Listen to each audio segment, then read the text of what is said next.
کوکٹ ملی حلقہ اسمبلی کے اللہ پور ڈویژن میں واقع ایس ڈی فنکشن ہال محبوب فنکشن ہال میں کارپوریٹر سبیہ غوث الدین میڈچل ڈسٹرکٹ مائنرٹی سیل کی صدر محمد غوث الدین کی قیادت میں مسلم اقلیتوں کا ایک اجلاس منعقد ہوا، جس میں رکن اسمبلی کوکٹ پلی و BRS امیدوار ایم کرشنا راؤ نے مہمان خصوصی کی حیثیت سے شرکت کی۔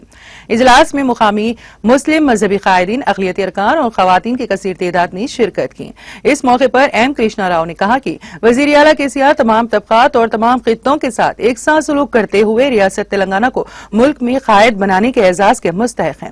اسی طرح اقلیتی ریزیڈینشل سکولز، اقلیتی بہبود کی اسکیموں، شادی مبارک اور قبرستانوں کے لیے اراضی کی فراہمی، امام اور مؤذنین کو ماہانہ اعزازیہ کے علاوہ دیگر اسکیمات پر عمل آوری کی ملک بھر میں نظیر نہیں ملتی۔ انہوں نے عوام سے اپیل کی ہے کہ وہ کار کے نشان کو ووٹ دے کر انہیں بھاری اکثریت سے کامیاب بنائیں۔ اس پروگرام میں تمام بستیوں کے مسلم اقلیتی قائدین اور دیگر نے شرکت کی۔